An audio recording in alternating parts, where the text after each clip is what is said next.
Hi everyone. So in this video, it will be about a little bit different style than the other ones, because this one is a refactoring that we actually, or that I would like to tackle in this next video, and it is about the way how we interact with the UI tests.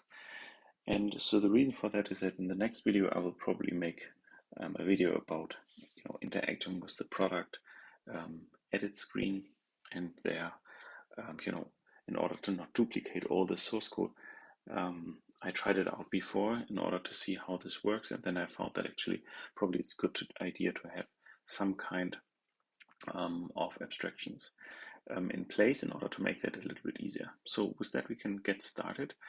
And here it will also be a little bit different because I will not program that all on the fly right now, but I will try to explain you the idea. In the main branch currently we already have this form interactions mechanism, or this class that enables you to interact with the form as we have introduced it in the first customer edit test.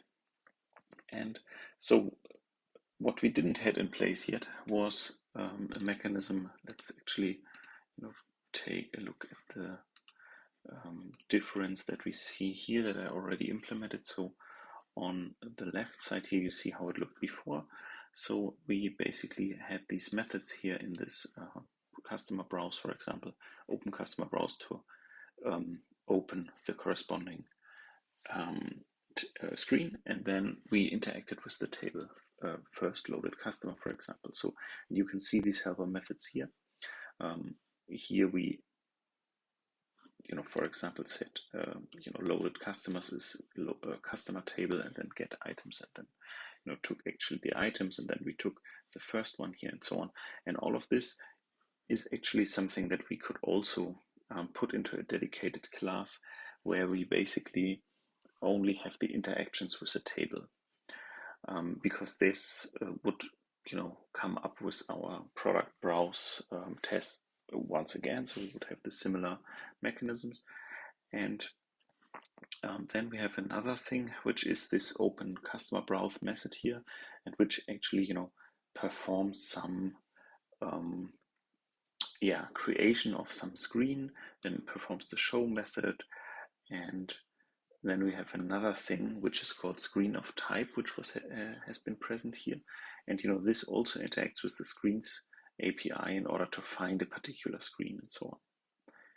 So all of this I decided to put into a dedicated place where we can reuse that.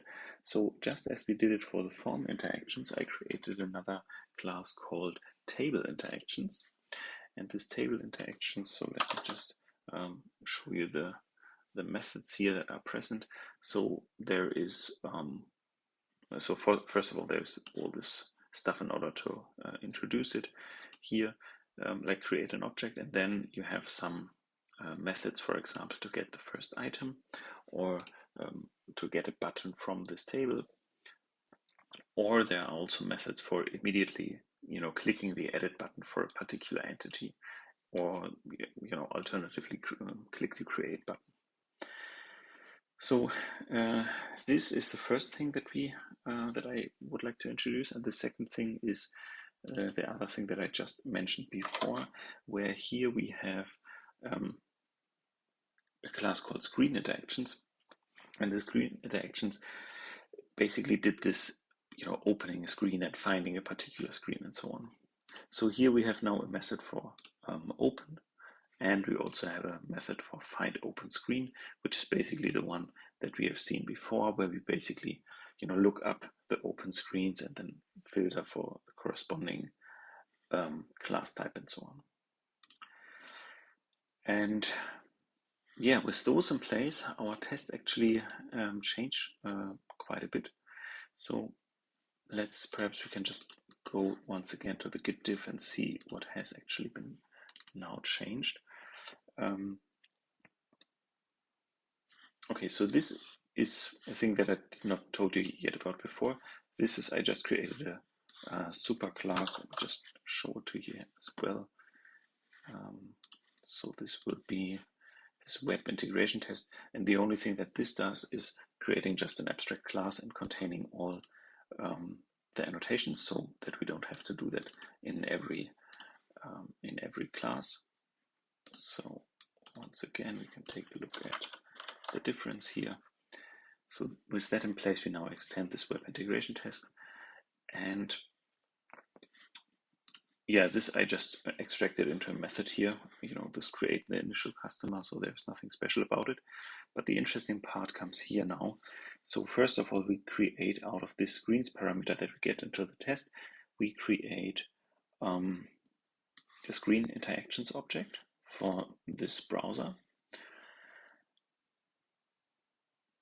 And the second thing is then that we say screen interactions open and then our browse class, and then we get back the corresponding opened customer browse instance.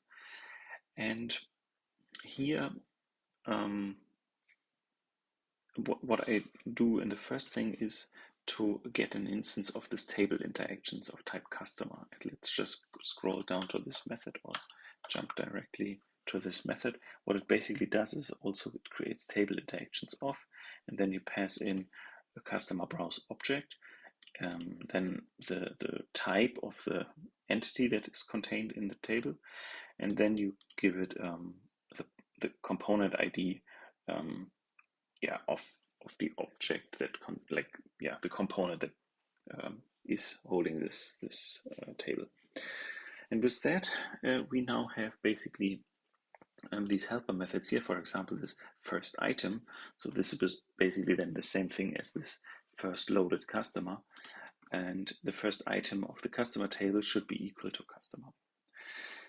And now when we look at the second test case, we can actually see a similar pattern. So first of all, we create the screen interactions, then we open the customer browse screen.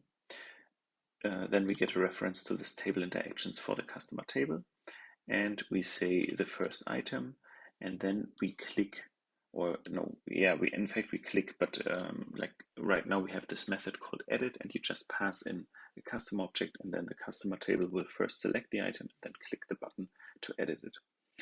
And then afterwards here, you can see before we use this screen of type and got back instance of this customer edit that has now opened. And since we now have the screen interactions object, we can delegate this work to this particular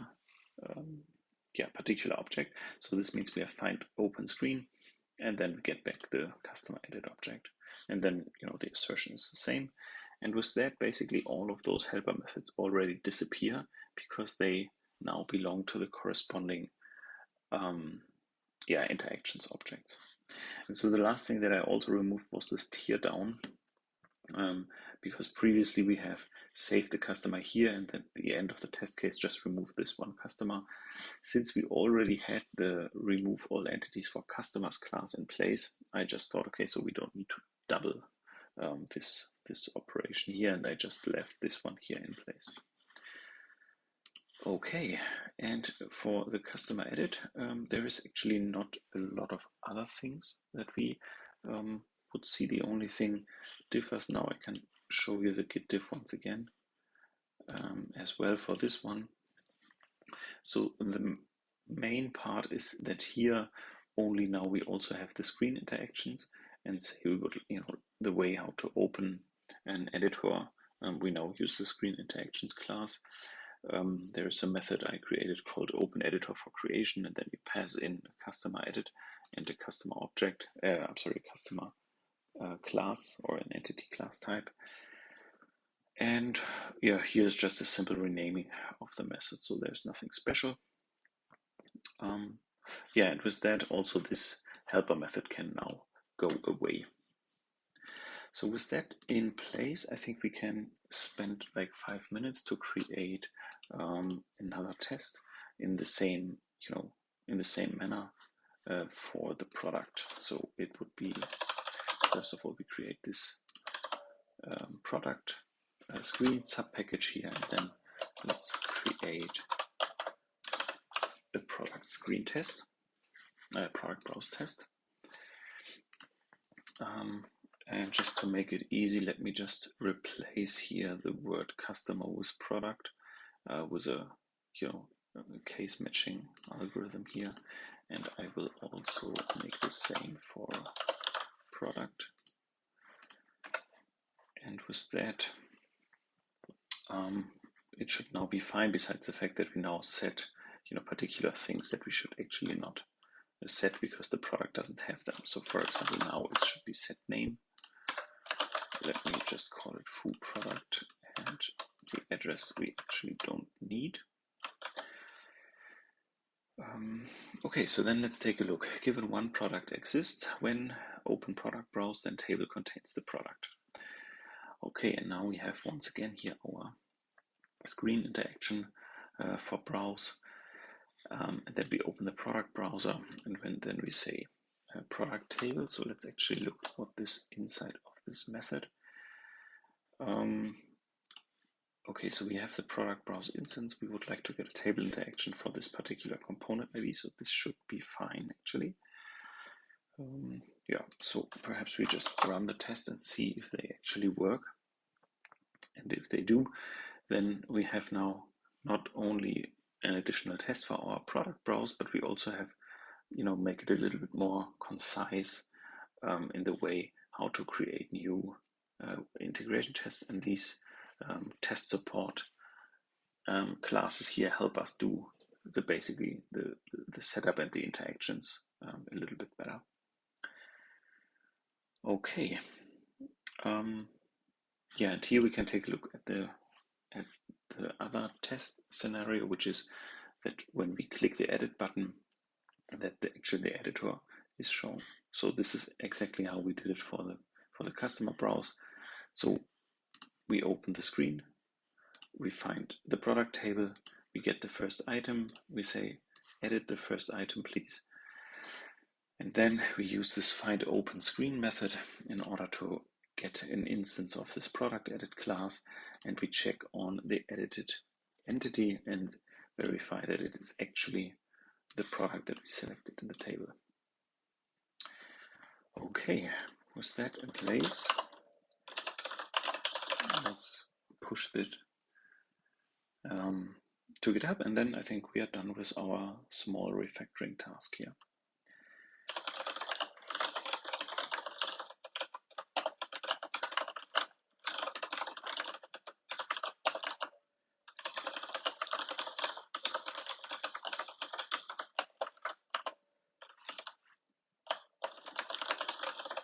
Just let me create a pull request, and then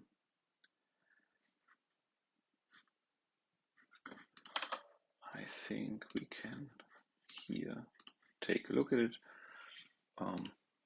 Yeah, I mean, just the changes that we did before, so there should not be any kind of surprises. And I think I will just let the CI system do its job, and for now just close this video. So thanks for watching, and then see you next time in the next video, where we will actually then also use this new APIs in order to create a product edit test. Thanks for watching.